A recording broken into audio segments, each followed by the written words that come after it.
Hello there, welcome to Skeleton Key Productions. I'm Quan Grace Kokon. Let's get into the video. In today's video, we're going to be continuing our political theories series with something which again isn't necessarily a political theory, but something which has really shaped the way that the modern world views itself, and that is the issue of race.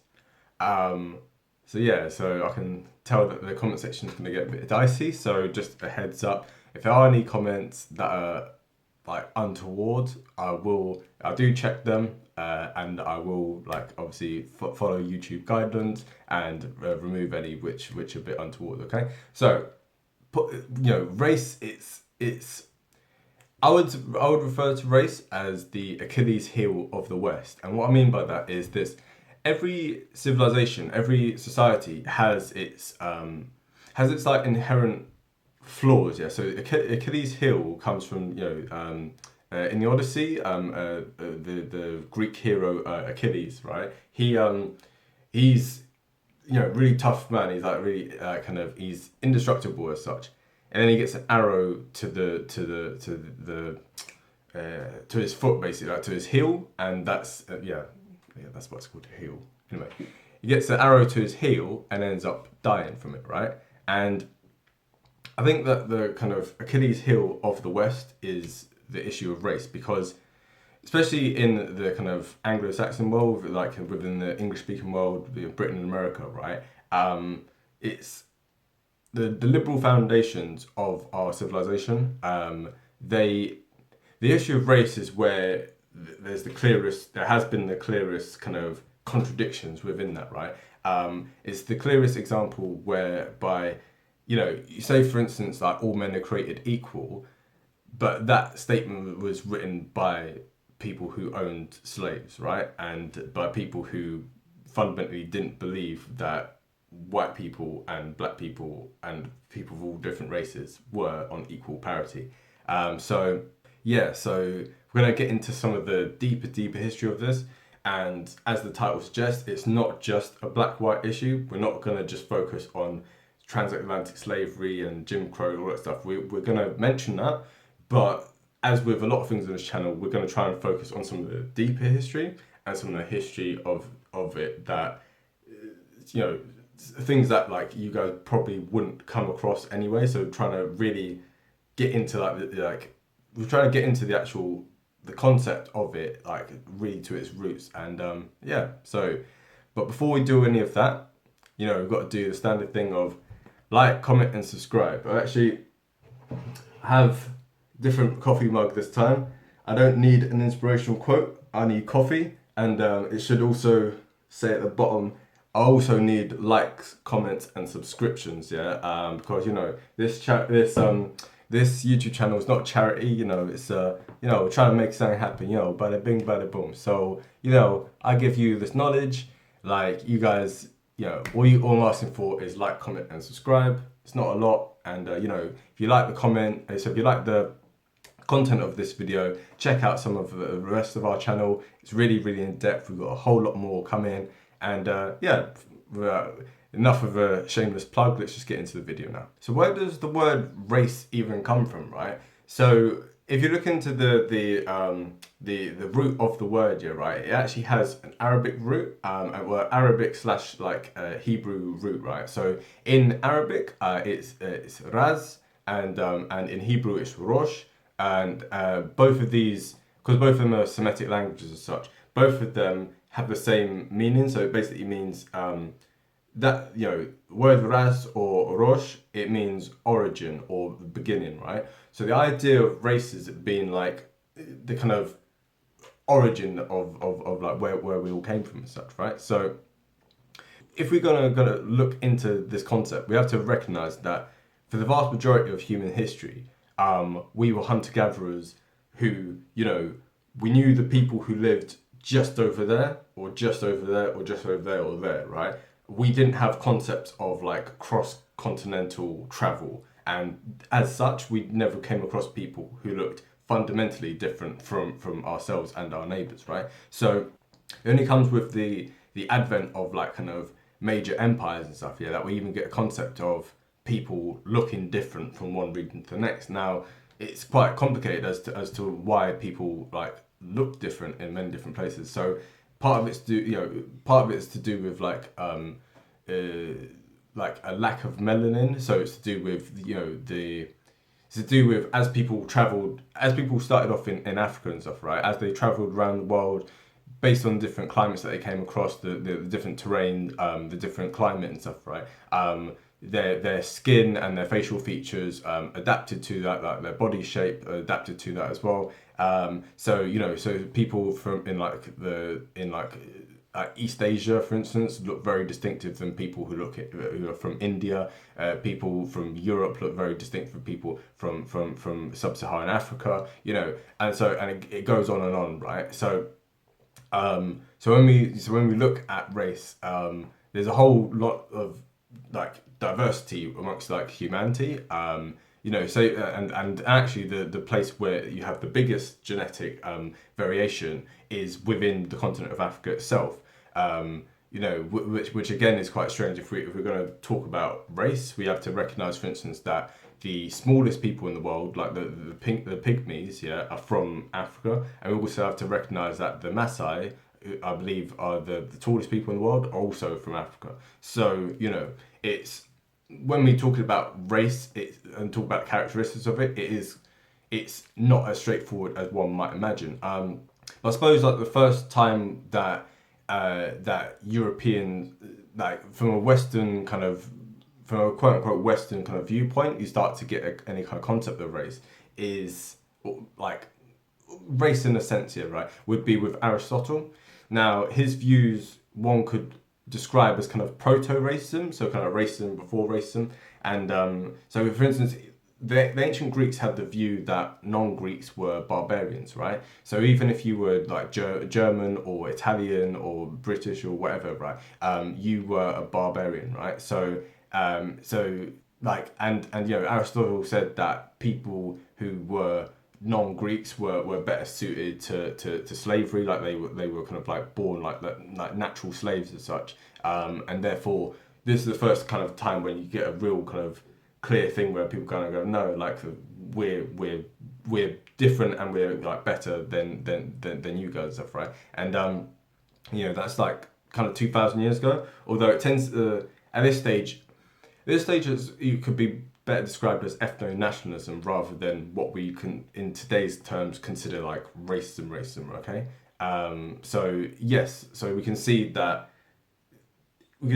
like concept of race kind of is quite old. However, for us to actually look into it and to see how it manifests itself in a modern context, in like the modern understanding of it, we're going to have to skip forward a few centuries. Now, after the fall of the Roman Empire in like the 5th century AD, we start to see different forces kind of manifest itself here. Like whenever a major empire collapses, other things rush in its place, and in the 7th century we had the rise of Islam and stuff, right? So like the Islamic Empire, the Caliphate, like kind of spread from the Middle East, like from Arabia, across the rest of the Middle East, across North Africa, and into modern day Spain and Portugal and stuff, right? So with that, you end up having a bit of a conundrum, right? So people in those days, so everyone from the dawn of time, people have owned slaves. Like before human beings could read or write, slavery existed, right? So, and oftentimes, slavery would basically be, for the most part, it'd be if you as a tribe conquered people in the next village on or whatever, right? Then you would take those people as slaves and stuff, right? It kind of, you'd basically be spoils of war kind of thing, right? And so again, like kind of, because people didn't have the ability to cross continents until like pretty much the last 3,000 years, people tended to only enslave people who kind of basically looked like them. However, when like you didn't have this kind of concept as entrenched in like the Roman Empire and stuff, but by the time of like the Islamic empires, right, you end up having a kind of contradiction, because within the Quran it says that if someone is if someone is Muslim, right, it doesn't matter like what race they are, where they're from, etc., etc. Like you're all brothers and sisters, like kind of within the one religion, right? And so Arab slave traders conquering like Africans and stuff, right? It ended up being a thing of like, well, how do we justify this then? Like, if we all, they're Muslims, like, how do we really justify enslaving themselves, right? And so the justification ended up coming from the thing of, well, there's an inherent difference between us and them. Like, they're not fully as human as as we are, right? And so, we end up having, we skip forward a few centuries, like with this kind of thinking become more and more mainstream. We see, for instance, with the Arab explorer Ibn Khaldun. So just some quotes from here. Bear in mind there's trigger warnings in this, so just close your ears or skip a bit if you don't like it. So Ibn Khaldun, he described Africans as closer to dumb animals than rational beings who eat each other. They cannot be considered human beings, and they are submissive to slavery, right? So this is 14th century, 1300s, kind of Arab traveler, right? So so we can really kind of see from here quite clear descriptions of people of kind of sub-Saharan African origin, right, being described in really ugly, really negative terms and stuff, as basically being savages, right? And this kind of thought process ended up kind of filtering down into the beliefs of people in Europe through the Iberian Peninsula. So like I said earlier, the Muslims controlled Spain, right? And over many centuries, there was something called the Reconquista. So it's basically the Christians, mainly from the north of Spain, coming down and reconquering the land that was owned by the Muslims, right? And this took many centuries, right? And it culminated in 1492 with the fall of Granada, right? So during this time, it was a thing of, you're not having the Spanish Inquisition and people clamping down on non-Christian religions, whether it's Judaism or Islam and stuff, right? So, but there was this inherent suspicion of what was referred to as new Christians, right? So these were people who had been Arab, had been Moors, had been whatever, right? Had some Jewish ancestry in them, right? And the suspicion was that actually these guys have converted, but we can't really trust them, so this is where the idea of kind of blue-blooded aristocracy kind of came from, right? And it was referred to as the limpieza de sangue. So the idea being that the Christians who had never had any Moorish or Jewish blood infecting them as such, right? They were the pure Christians, these are Christians you can really trust and stuff, right? Whereas these new Christians, they don't have this kind of blue blood, this noble blood, and so this group of people were discriminated against from, like I said, 1492 all the way up to the Napoleonic era, right? So you're talking the early 1800s, right? When obviously Napoleon invaded Spain and instituted the Napoleonic Code and stuff, right? So you're talking for centuries and centuries afterwards, this concept of pure-blooded people kind of was really entrenched, and obviously with this was also the era. Obviously 1492 was also the time when Christopher Columbus landed in the Americas, and so again this concept of going to the Americas and these people being savages, being heathens, being non-Christian and stuff, but also not even that, as the fact of even if they convert to Christianity, they're still these new Christians in a sense, right? And when there was a mass, when many of the native people died out from disease, about 90% of people in the Americas died from European born diseases.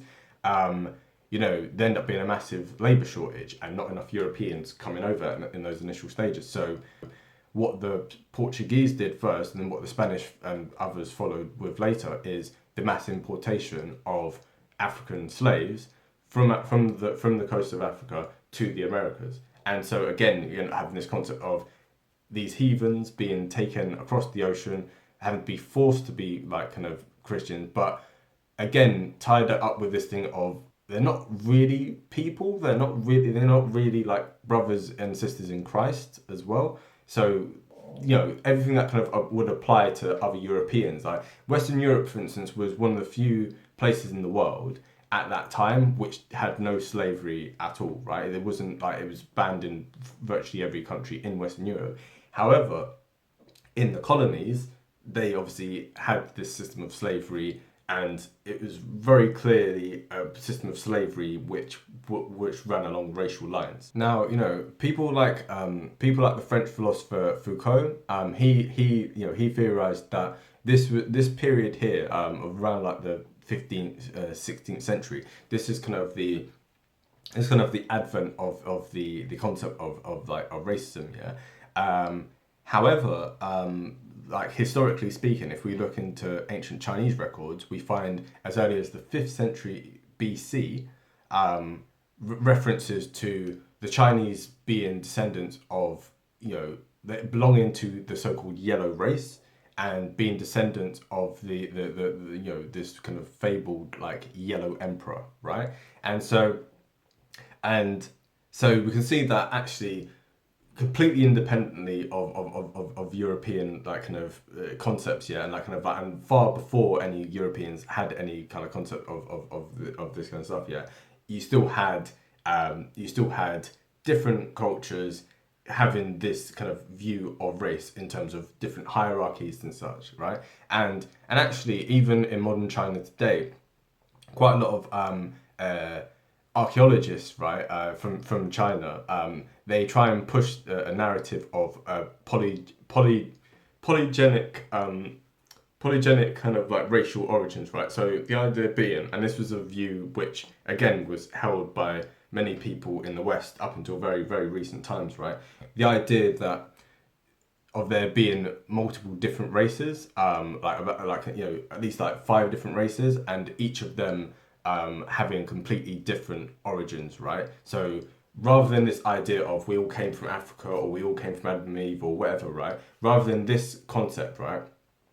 There was this concept of actually these like with the different races are different species of human altogether and stuff, right? And like I said, this is an idea that's pushed a lot in present day China, because they want to kind of dissociate themselves from the rest of the world, and in particular from Africa, right? They want to say we are kind of our own people and stuff who are not contaminated by the blood of other people. And also what's quite interesting is that again, Chinese explorers from like the 14th century, also Indian explorers, many people from different places around the world, because if you think about the Indian Ocean trade routes, right, the whole of the Indian Ocean was interconnected and stuff, right? So people from China, from India, from the Middle East, from Africa were all trading with each other for centuries and centuries before Europeans came. And yet virtually all of the non-Africans who came to Africa wrote really disparaging things about Africans, saying that they're savages, that they're this and that and that. And this ties in a little bit with it's the famous book Guns, Germs and Steel. So Jared Diamond is a very famous person, and he looked at the origins of kind of in terms of why certain places in the world developed at faster rates than other places in the world, and so a lot of the concept of Africans being savages as such, quote unquote, is that well, look at all the other like civilizations in the world, and African ones were not as well developed, right? And people like disagree with Jared Diamond. That there's a whole host of different theories as one can imagine, but in reality, it's a thing of people. So what Jared Diamond posits is that actually, because the Sahara Desert kind of blocks like a lot of places in Africa from the rest of the world, and because there's in terms of geography, you're traveling north to south, you end up with very different terrain than if you're going west to east, yeah, right? So if you look from Europe all the way to China, it's pretty much on the same plane, so it has very similar kind of like geography, very similar like temperature, everything, like climate, everything, right?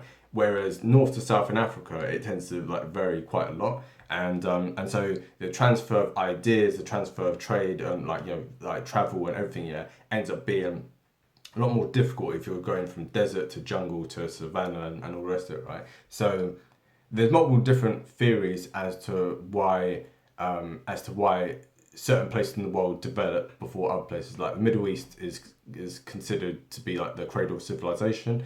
At the same time, there's also places in Mexico, in modern day Mexico, that had very early civilizations. Egypt, like China, like kind of, like different places in Greece and in like other places in Europe, etc., etc. So, yeah, the Indus Valley, like kind of in what's modern day Pakistan.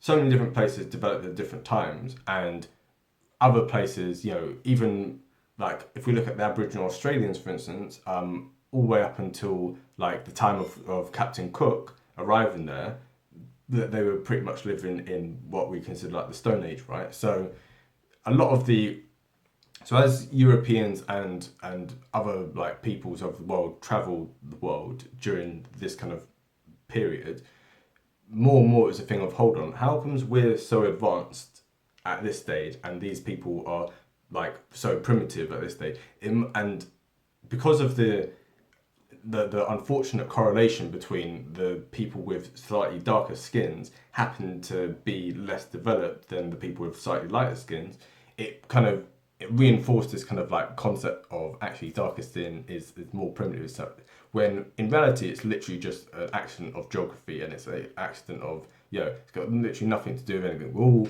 genetically speaking, we're all like human beings, we're all exactly the same, and it's just purely down to bad luck as such, and a kind of, so yeah, so that kind of explains more why there's this kind of association in the first place. Now, skipping forward a little bit to like the age of the Enlightenment, which is quite funny because this is a time when people started like really focusing on reason and on science and stuff, and when you had these kind of theories, yeah, of to do with race that seemed to be, objectively speaking, at the time, they seemed to be backed up by some level of science and stuff, end up, you know, leading down a very kind of dark road and stuff, right? So people who at the time were very intellectually minded and stuff, right? They came up with very strange kind of like concepts, yeah, that as time's gone on and we've looked more at the archaeological record and stuff, we've come to find that stuff is junk science. But at the time, based on on the limited knowledge that people at the time knew, this was their bread and butter. Like, this is what they believed, right? So can't pronounce French names, but Henri de Boulain-Villiers. So he was a Frenchman, obviously, French nobleman, and so in the prelude to the French Revolution, right, you had a very divided society in France, right? And you know, with the different, you had like the first estate, which was the aristocracy, the second estate, which I believe was the like the clergy and stuff, and then you had the third estate, which is basically everyone else, basically the commoners, right?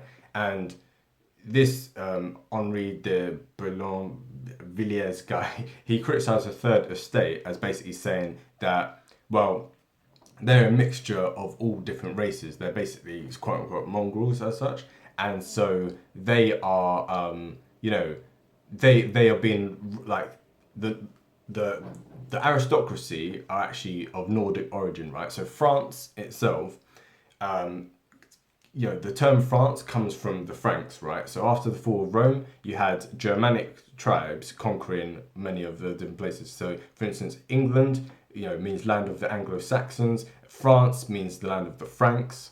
So, you know, so in both cases, like these people were Germanic origin, right? And so the theory that kind of arose was basically, well, we have a divine right to rule over the peasants because at the end of the day, we are of a higher like racial level of purity than they are.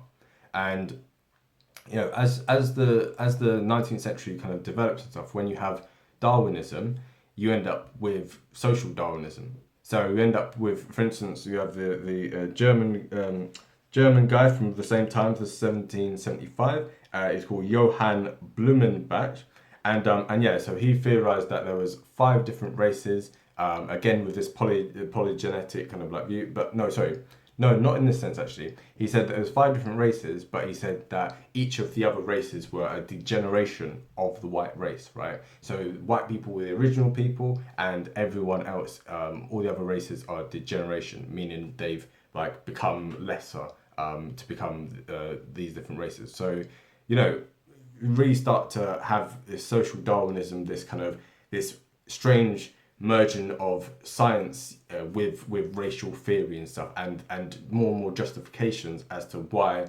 it's okay to like oppress people of a different race because they're not actually on the same part with you. And you know, we see this again with the abolition movement, with like kind of around the same period as well. So again, in the Enlightenment period, we have like more and more people really talking about the intrinsic value of the individual, right? The intrinsic rights of man, of women, etc., right? So within all of that, how can you start talking about the rights of man and at the same time be like, well, it's fine to keep certain people as slaves, right? And so again, this is what I said at the very beginning. This is why it's the Achilles heel of the West, because the inherent contradiction of all men being equal and yet some people being in bondage means that the only way you can square that circle without just looking like a complete idiot is by trying to say, oh, actually, these people are not actually people, so it's all right if we do it to them, right?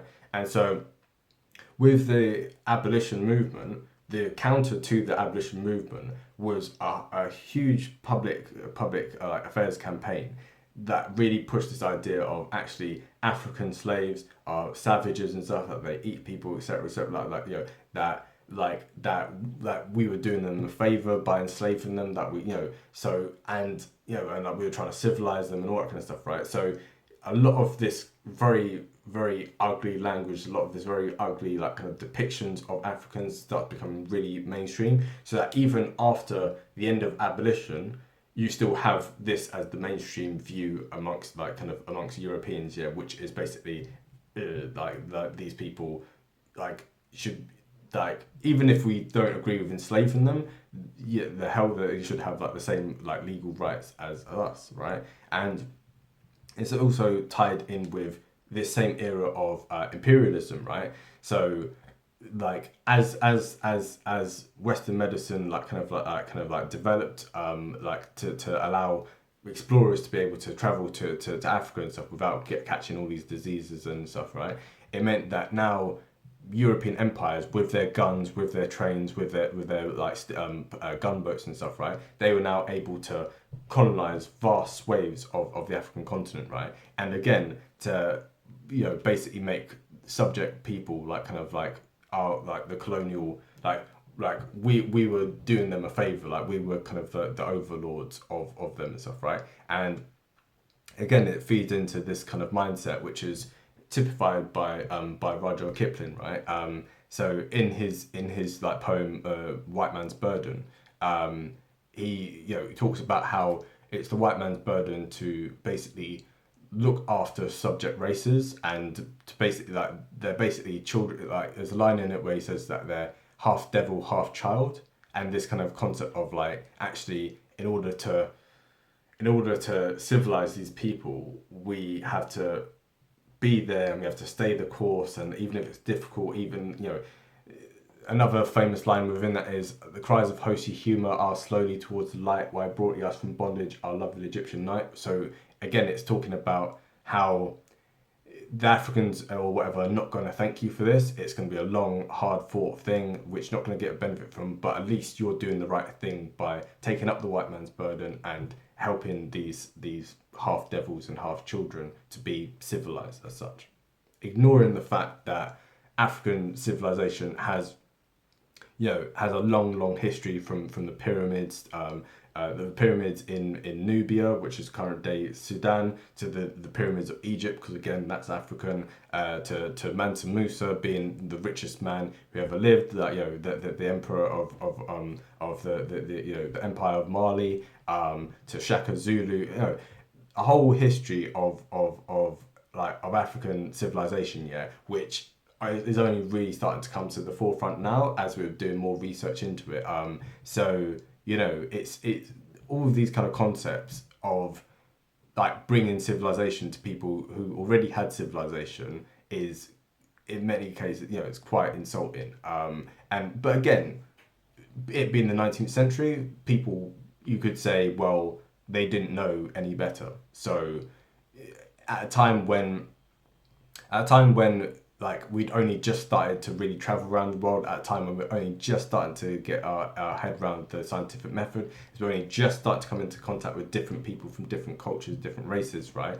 It ends up being a thing of, well, this was their worldview. And so us now in 2020, or us now in the 21st century as such, it's quite difficult for us to really get our heads around the fact of it, the people who lived at that time had very different concepts to us and different mindsets. And so are they necessarily better than us or worse than us? Well, it's complicated, because if you were born in those times, chances are it was so ingrained within the culture, the chances are you also would have believed in these things as well. Right, so now we're going to kind of talk about more of the racism that we kind of more commonly think of, like when we talk about it, right? So within the Americas, what we have to understand is that slavery in the United States was not abolished until 1836, right?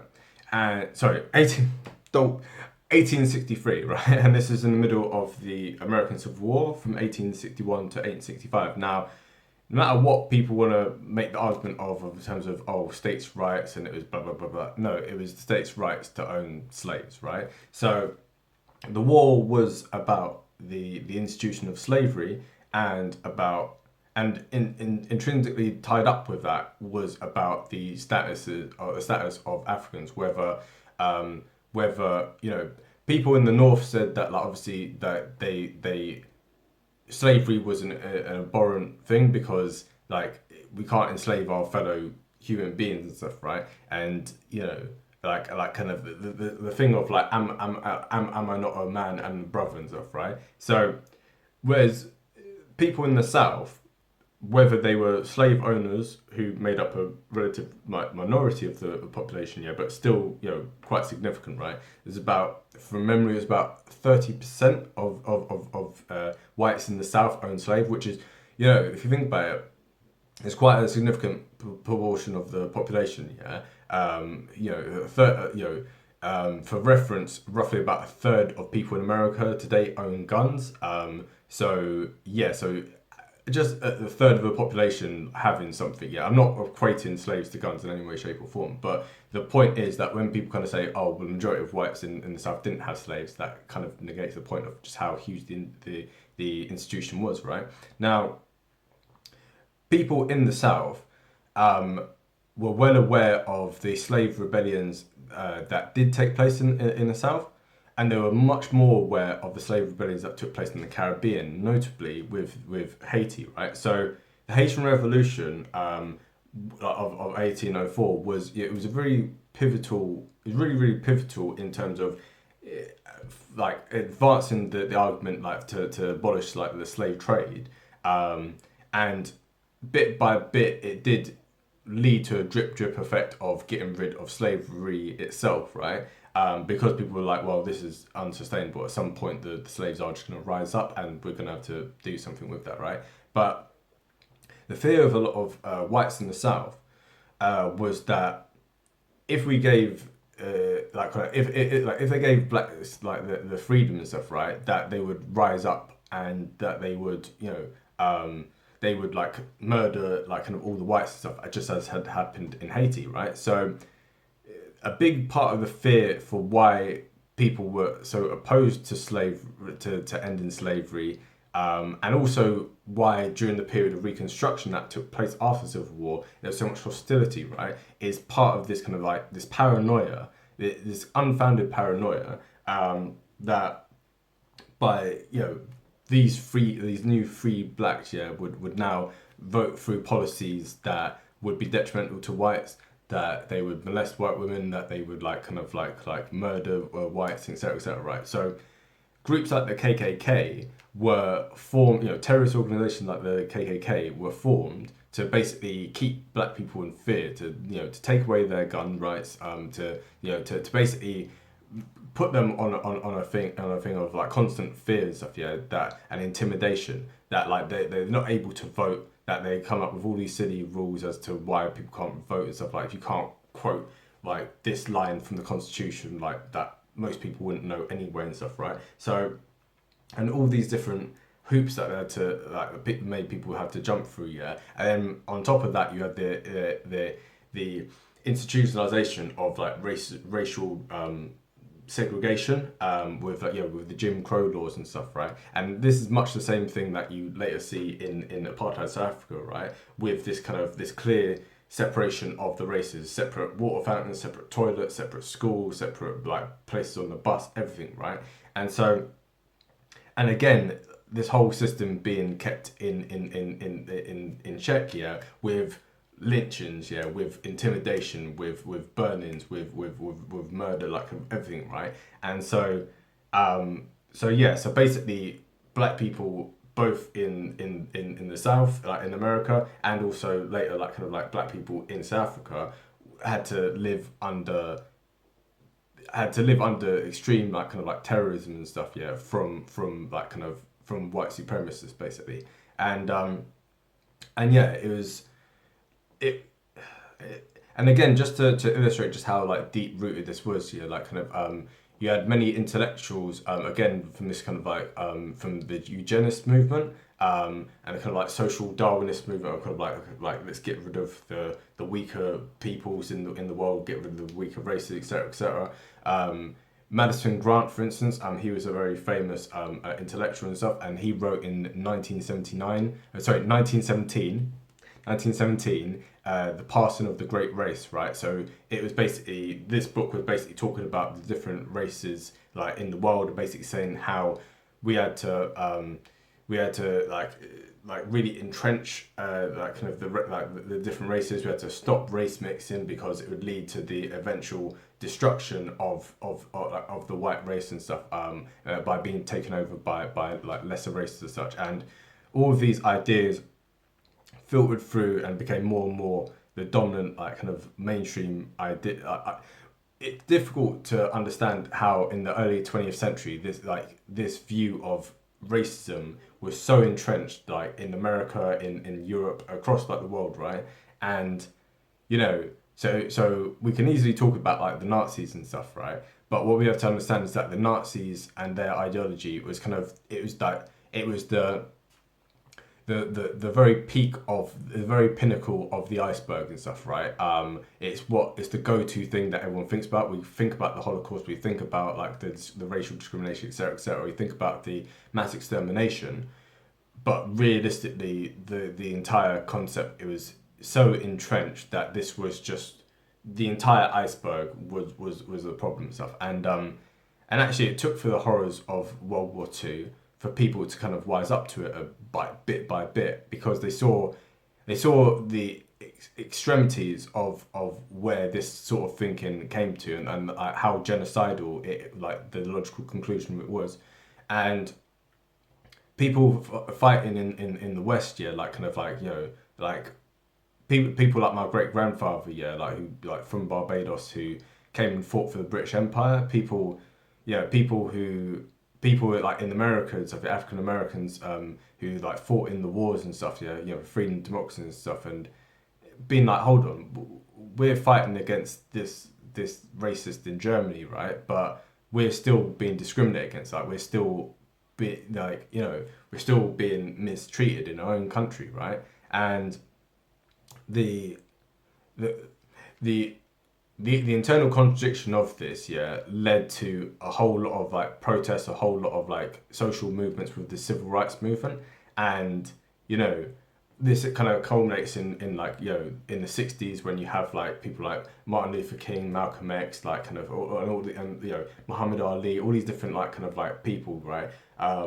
Like celebrities, deep thinkers, religious leaders, etc., all coming to a head and really driving this thing right to the forefront of American politics, right, and later world politics, and it ties up with like decolonization as well. This idea of the, you know, the different colonies, like they're no longer subject people. They're no longer people that you have to treat as children. They have always been and ought to be free to make their own decisions and not be governed by people of a lighter skin than them, right? And you know, and then also as well, during this period as well, this is the era where in Britain, for instance, we have more and more migration from the former colonies, right? So my ancestors, for instance, from my mum's side, come in here and having to deal with a whole lot of discrimination and stuff, right?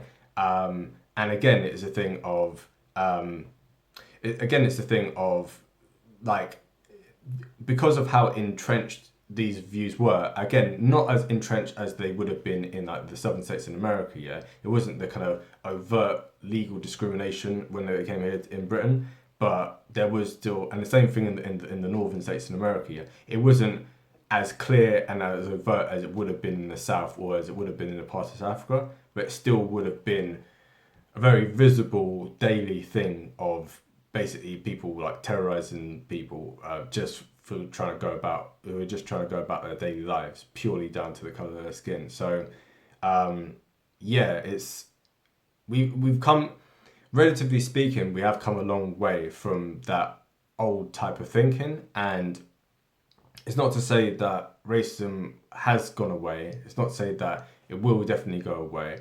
But I think this generation, I think, has come leaps and bounds. Just to give some context, I was born in 1993, and if one was to look at opinion polls both in Britain and in America during this time, support for interracial marriages or interracial relationships, yeah, it was the thing where, you know, majority of people were still opposed to it, right? By you know by now in 2020, those same opinion polls will show that like in both Britain and America, 90% plus of people have no problem if their sons or daughter like end up having a child, like, or end up marrying someone of a different race. So you know, it's and you know, like in both Britain and America, because we've had to go through so much of this kind of history, because we've had to really trying to come to terms with this inherent contradiction, which is at the heart of our civilization, is thing of our societies more than pretty much any others have come on leaps and bounds with this. Like we're now like some of the least racist countries like kind of on earth. Like if you go outside of Europe, you're not going to find attitudes like this. If you like outside of Europe or America, you're not like places in the Middle East, places like in Asia, places, you know, in Africa, etc., etc. Right, people still have very kind of like set views with regard to who they're happy for their sons or daughters to marry, to have children with, and to even associate with or be neighbours with, right? And yeah, you know, it's not to pat ourselves on the back and say, well, that's brilliant. There's obviously a lot more work to do, but at the same time, it's kind of a recognition that because our culture is, if one compares different cultures in the world, yeah, what one tends to find is that countries which have like kind of at their foundation a kind of like Protestant like ethic, right? They tend to be more like there's some cultures that are more driven by honor, yeah, and like by pride, you know, honor based societies, right? And so as long as you don't do anything that dishonors yourself or your family, etc., then it's a thing of you're held in high esteem. Whereas in our sort of society, we are a guilt based society, and so like so if a wrong has been done, people feel, as long as people can deny that they've done something wrong for a long time, but as soon as they start to actually admit that what they've done is wrong, it ends up being a thing where that society ends up being like feeling very guilty, right? And this all ties up with arguments about the legacy of racism, the legacy of empire, the legacy of slavery, the legacy of like, should there be reparations? Like, should there, and it's complicated. It's not to say that like there's no clear cut right or wrong answer with any of this topic, because I think it really does speak to the core of what kind of society we have been, what kind of society we are now, and what kind of society we want to be in the future. And on that last one, it's there's no clear cut answer. I think everyone wants to have a society where people are not discriminated against, people are given, people are not held back because of their race. But at the same time, it's how much does one try and move forward from here, from the point that we were already at, and how much does one want to rewrite history or expunge certain bits of history which are today seen as problematic, and to what extent we want to kind of undo the very foundations of the civilization and kind of say, well, America, for instance, is an inherently racist country because its founding fathers were slave owning like white men and stuff, right? In the same way, in this country, say, well, Britain is like racist, yeah, because its empire was pretty much built on the subjugation of subject races, right? And so this, hopefully with this video, one can start to see that the issue of race is as the title suggests, it's not a black and white issue. It's a very complicated thing, and as one of the fastest growing groups in both Britain and America are mixed race people like myself, we also have to kind of like factor that in. Like, okay, what does it mean to be like half of one thing and half of another, or a mixture of this and a mixture of that in today's society, right? And where do we really fit in, like in a society that still focuses on race, like kind of a lot, like, and like, are we more with one side, more with the other side, or like are we like a third kind of like a third way kind of thing? And it's very complicated. And I think what we have to understand is that we are human beings, and as science and technology has driven us further and further forward, we have to really understand the fact of we are all human beings. And that's not to overlook, that's not to deny like the origins of our people. It's not to overlook the history of discrimination, the history of kind of like being held back, from for generations. It's not to kind of ignore those things, but it's a thing of actually in the attempt to cure the past, the evils of the past, will it mean that we end up destroying some of the good things as well? And that's the thing as well, like in terms of how much change is needed, and it comes back to what we had before the in the videos where we talk about conservatism and liberalism and stuff, right? So if the worldview is that our civilization is basically fine and it has some problems that we can tweak, and we can change a bit, then that's the more kind of conservative view. If the society is mainly flawed and needs a very radical view, well, again, that's a view in itself as well. Like, so with all of this, I know the comment section is going to be quite wild on this one because it is such a core, like, defining issue of our modern age, and like will be for the next century, I think, at least. The question is, how much change is actually needed? How much change at this point now in 2020 is needed for us to get where we all want to be? And if that's a little bit of change, then that's a few little tweaks with a few bits of policy and a few like bits of a a few like training courses and stuff, yeah, right? If, however, it's a thing of actually no, we have to do a metaphorical year zero. The very foundations of our civilization is rotten and needs to be uprooted and have something else put in its place. Well, then that's also a point of view, and I think that having the debate, having the discussion in good faith with people, I think is the only way we're going to actually be able to move forward with this argument.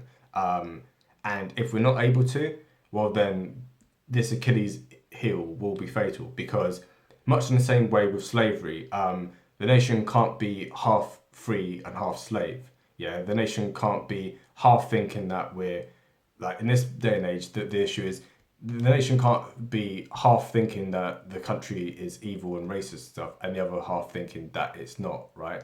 There has to kind of be some sort of, there has to be some sort of compromise, or you're heading towards civil war, and that's not being inflammatory. That's not being like kind of exaggerating. That's literally how things seem at the moment. One only has to look at what's happened in the summer here in 2020, like kind of like in America with the different like protests and riots and stuff with the Black Lives Matter, and it's, like I said, I think we all do want there to be greater racial harmony and for people to be given the opportunities that they should have just as their birthright. But if we can't square this circle, there's not gonna be much of a civilization to really like work with. So that's sounds a bit bleak, and sorry to kind of end the video on this kind of thing, but I know, like, yeah, let me know what you guys think in the comment section, because it's what can be done, if anything can be. I mean, what would, I think a more useful thing would be, what should be done at this point to get us to where we want to be. I think that's a good question. What more needs to be done to get us to where we want to be? And if we're already at that point, fair enough. I think one could always do better. So basically that's the question. Put it in the comment section, and definitely like and subscribe and share this with other people as well, because this issue's not going to go anywhere. And the more good-natured, open-minded people that we have, the better for it, I think. So anyway, thank you for watching that video, and if you like the content of it, you like the level of depth that we go into, please check out some of the other videos. We've got a lot more in store. Next video is going to be on the even more cheery topic of anti-Semitism. So that's gonna so again, that's gonna, in the same way with this video, who went into like the deeper history, we're also gonna go into the deeper history of that. We're not just gonna be like Nazis, like we're gonna go for like 2,000 years worth of history to really make it clear. Like a lot of the things that we are debating in the modern era, they didn't just spring out of nowhere. These ideas weren't born yesterday as such. Like they've existed for thousands of years. So with that being said, have a great day, and see you soon. Bye.